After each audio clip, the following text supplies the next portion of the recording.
evening, everyone. Thank you so much for being here with us tonight. I'm Brandy Williams, organizing director for the Hip Hop Caucus.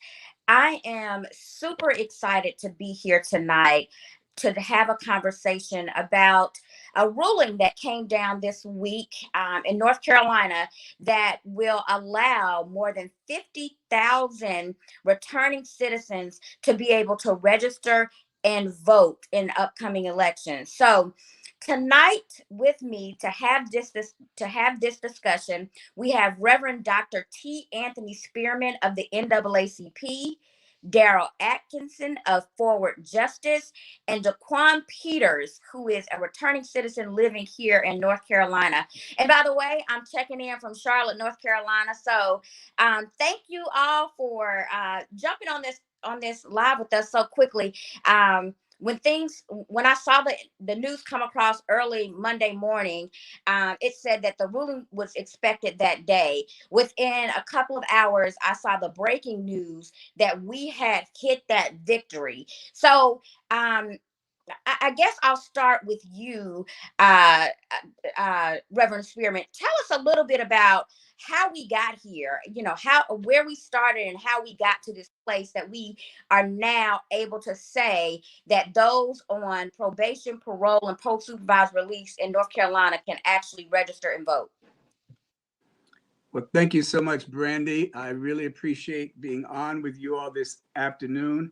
And let me say how we got here is there's a long history to how we got here. And I'm sure that our attorney, Daryl Atkinson, will expound on that. But just to be clear, it started way back in the days of slavery or post-slavery when the 13th, 14th, and 15th Amendments were brought into existence. And the North Carolina, the NAACP is known as a Reconstruction organization. In other words, we support the 13th, 14th, and 15th Amendments. But it seemed that those who were not eager for slavery to end had to devise certain tactics to ensure that African Americans were not able to launch forward. And so that's why we're here today, because there are some very archaic and antiquated laws that have found their way into this 21st century. And so we were elated that the forces came together of Forward Justice and Arnold and Porter, the dream team, I call them, who represented us so well, I'm talking about the North Carolina NAACP. I'm talking about the Justice Served Incorporated, North Carolina Incorporated. I'm talking about Wash Away Unemployment, and I'm talking about the Community Success Initiative that came together to fight this heinous attempt for the state of North Carolina to malign the African American community from the power of our vote by this rancid statute that has been in place, that was fought back in 1971, but they made some compromises and it's been lingering ever since. So you don't know how elated we were Monday when this ruling came down from a 3-panel court, and we are going to do everything that we can to ensure that those persons whose votes were locked down, that now that they are unlocked, we are going to support them to the extent of all of the power that we have to make sure that they become voting citizens. That's amazing. And thank you for that historical context. So, Daryl, Reverend Spearman kind of teed things up for you. So talk to us about specifically how the fight that we just won, like give us, how did it start and how do we, what were the strategies used to get us here to this place that we find ourselves today? Sure, Brandy. Thank you all for having me on. November 2019, we filed a lawsuit suing the North Carolina State Board of Elections, suing Timothy Moore, who's the Speaker of the House in his official capacity, and Phil Berger, who's the President pro tem in his official capacity, and they've become known as the legislative defendants. We brought this lawsuit in 2019. Over time, we, garnered the expertise of 3 different expert witnesses. We had a historian who looked at the history of felon disenfranchisement in North Carolina, and Reverend Spearman laid out some of that history. We had 2 empiricists, one who looked at the rates of felon disenfranchisement across the state. Where does this happen and who does it happen to? And then we also had another empiricist who looked at voting patterns of people on community supervision, our people, returning citizens. When you give folks their rights, they will use them. And so last August, we won part of the case. We got to a stage in the litigation, what's known as summary judgment, where you can say we have enough evidence right now to win part, on these particular matters. And we won part of the case then. Part of the case that we won last September related to people who got put on probation or whose probation was extended merely because they didn't have the ability to pay off all of their fees, fines, and court costs. So we won that portion of the case. They ruled that unconstitutional under 2 different constitutional provisions in the North Carolina Constitution, one of which was birthed in 1868 at that constitutional convention during radical Reconstruction, that also had universal male suffrage, ban on property qualifications, things of that nature. So we won the fees and fines part of the case last year.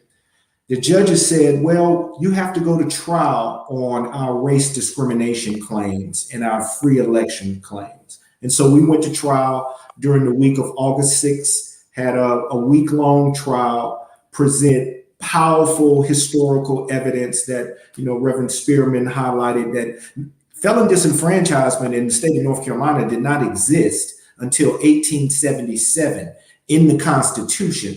And because of that, they did that to neuter the political power of Black people from the very beginning, right? That's the history of the law. They've made some procedural changes along the way, but they did not do enough change to purge that law of its racist taint. That's a constitutional standard, right? We also showed that that law, present day, has a disproportionate impact on our people. 21% of the voting age population is African American, with 42% of the people disenfranchised. In some of our largest metro counties in the state, the rate of disenfranchisement for Blacks in comparison to whites is 6 and 7 times the rate in 84 counties.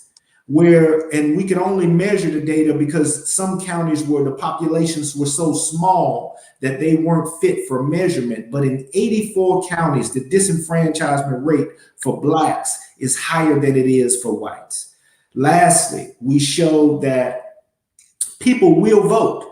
Out of the current community supervised population now, our empiricists looked at their voting behavior in 2016, many of whom they weren't disenfranchised at that point. Over 20% of them voted. Certain subgroups, women, African Americans, older folks, even voted at higher rates. So we put all of this powerful evidence on the record. And you know what, Brandy?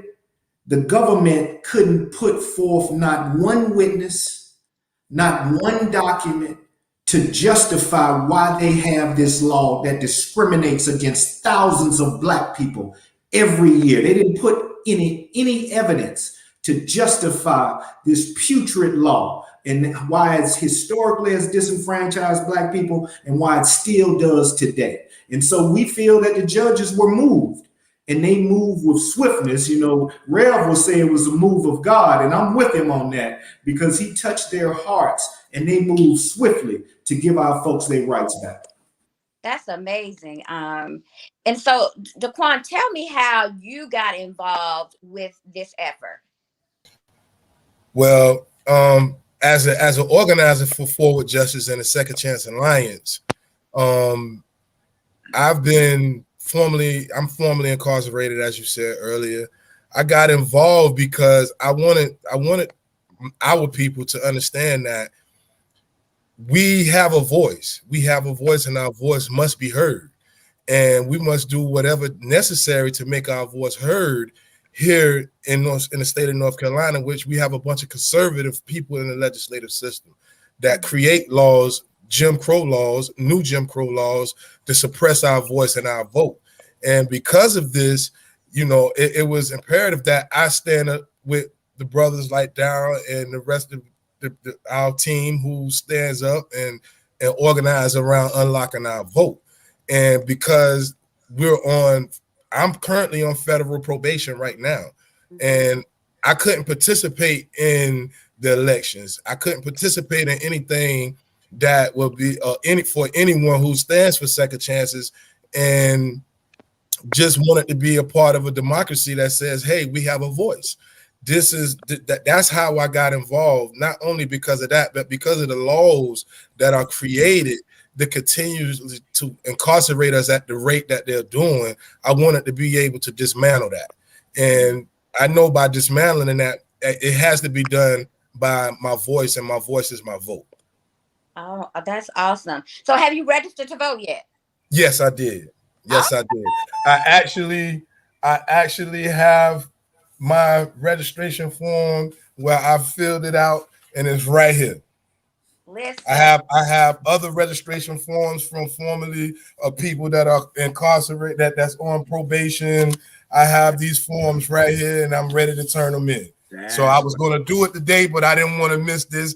And because I've been involved in so many different conversations about this is historical, man. This right here is historical. Is big, and if we got to keep pushing, we still got to keep pushing. So let's talk about that. Let's talk about keep pushing. So, you know, Daryl, Reverend Spearman, talk about what's next. What does the future look like? You know, is there a chance for appeals? You know, what does it look like moving forward? Well, I'll say this, Brandy. This morning I was on a call with some clergy people, some pastors. And when I got an opportunity to make an announcement, my announcement was framing this whole piece right here and telling the pastors how important it is for them to now take a hold of this mantle and announce in their churches where there's more than likely an individual or individuals who were suffering under this clause, this statute, who are now free to go vote as long as they are not incarcerated, not behind the wall. They are eligible to vote. And it struck big with some of the pastors. They hadn't even heard it, some of them. So I'm just trying to cry out to them, a voice crying in the wilderness. Listen, y'all, there is good news, and you all need to be announcing it in the church where good news is supposed to be proclaimed. I could not help but to think of the passage found in Luke's gospel, Luke's fourth chapter, in the 18th verse, where it talks about the Spirit of the Lord was upon Jesus, and the Spirit of the Lord was placed on him specifically so that he could be anointed to preach good news to the poor and proclaim freedom for the prisoners. That's what the word says. And so this is freedom for those who were confined to prisons, that now they are muted no more. That was something that came out of one of the testimonies of one of the individuals, Corey Purdy, that I told him I'm going to get him a T-shirt for that, and I'm probably going to get a T-shirt for a whole lot of others. That their voices, as Daquan has said, will be muted no more. And to respond to your question a little bit about appeal. Um, of course, what has happened here and what always happens when we prove to the masses that we are capable of getting above and beyond some of their lawlessness is that they come back to do the appeals. So the appeal processes are probably in place already by those who are in the General Assembly, the Tim Moores and Phil Bergers of the world, who want to do everything they can to keep us down and make sure that they have the power to remain in the General Assembly, which we are going to do our best to make sure that they do not have. So we're doing everything possible. the North Carolina NAACP has aligned with the North Carolina Second Chance Alliance to roll out a voter registration drive across the length and breadth of the state of North Carolina. And Daquan just said that, you know, we're capturing people all across the state, and we're going to be educating them and informing them why it's so important for them to make sure that they register to vote and then subsequently vote. Lastly, I was on the phone also this morning with someone who is in prison right now, and he said, please, Pastor, send me some language so that I can talk to the people here that are going to be released, that they will have once they step foot on ground outside of the prisons, that they will be eligible to vote. And so, you know, within those behind the wall, those coming out, we just need to spread this word as widely as we possibly can. That's why I appreciate so much the Hip Hop Caucus getting us on this line today. Thank you, Daryl. What's next? What can we be doing as a community to help support and get people registered to vote, get the word out?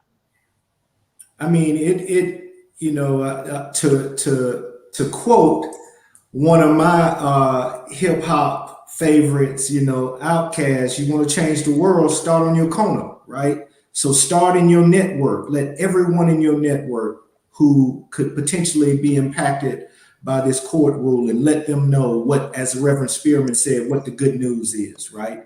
And then that just expands and that expands and that expands, because we need to get as many people registered as possible in the short term, because that helps insulate the legal ruling, right? It's much more difficult to take a right away that people are exercising once you've granted it to them, right? So if people are registered, folks would literally have to strike registrations or potentially toss ballots, and that is antithetical to democracy, right? So we want as many people registered as possible. That helps me in the courtroom.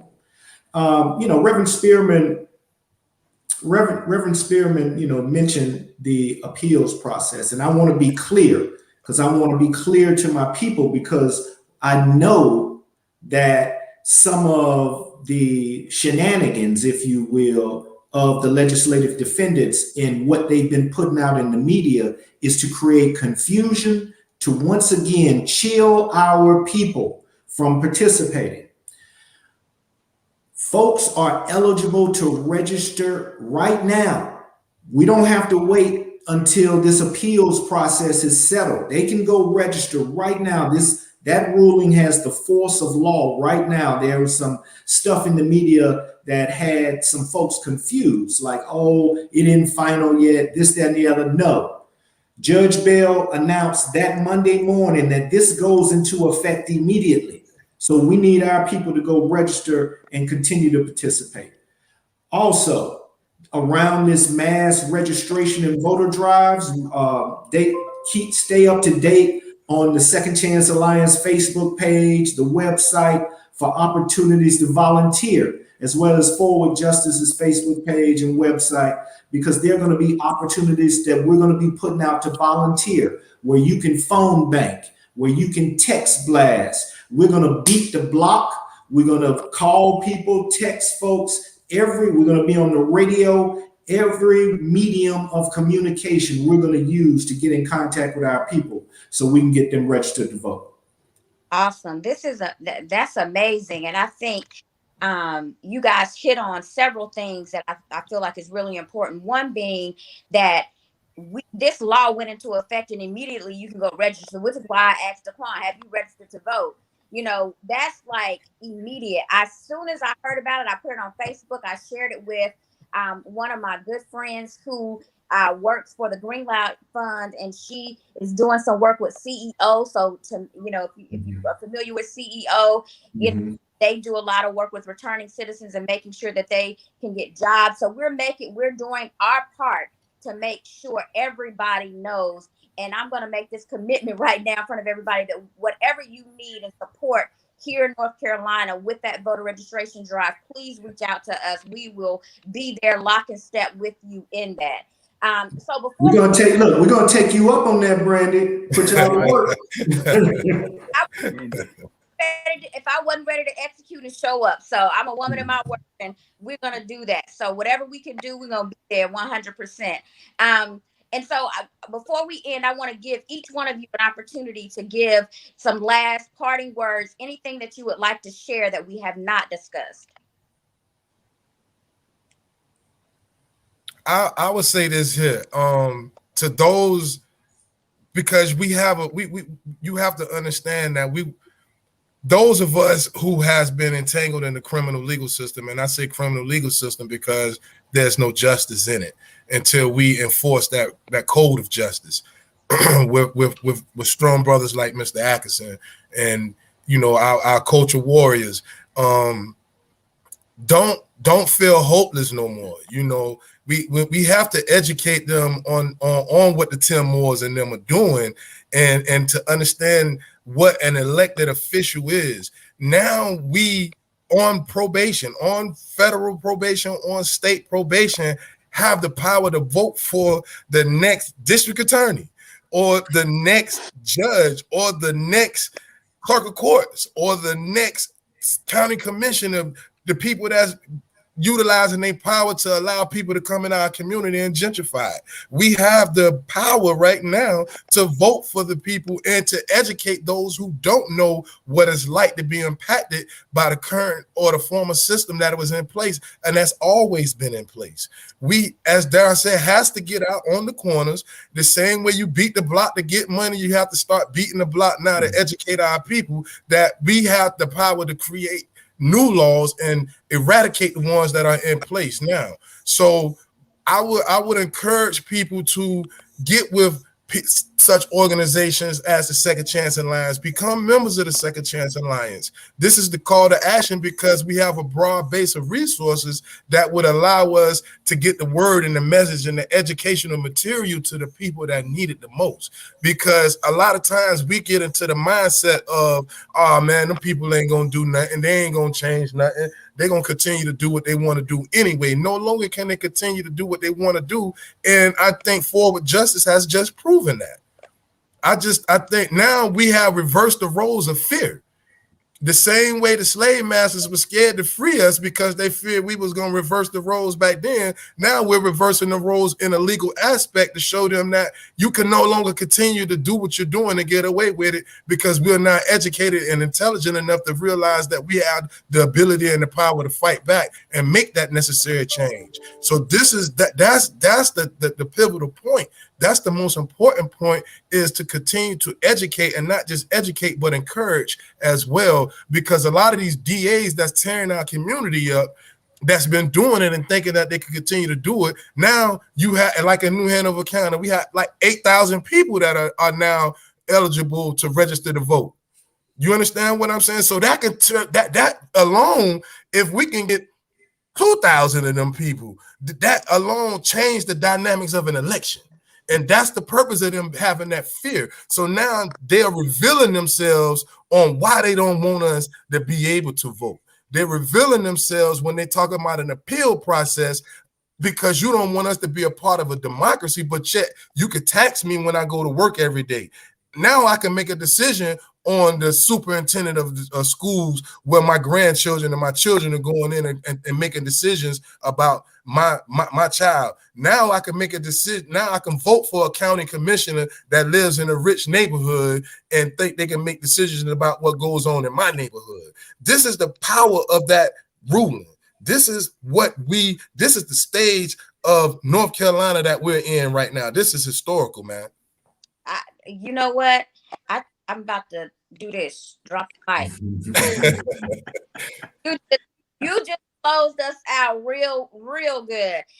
So again, thank you guys for being here tonight. And I want to leave with one thing that you didn't say. I want everybody to know that you can go to respectmyvote.com and register to vote. So if you are a returning citizen, like we said today, right now at 6:28 on Thursday, August 26th, you can go online and register to vote. So I would encourage you all to do that. If you feel like you want to have paper in your hand, make sure tomorrow morning you are right there at the Board of Elections in your county to getting that information, so that you can vote. But you can do it easily. You can do it tonight. Respectmyvote.com. Thank you all so much. And I will definitely be talking to you so we can continue to fight to make sure we get those more than 50,000 people on those voting rolls. Thank you.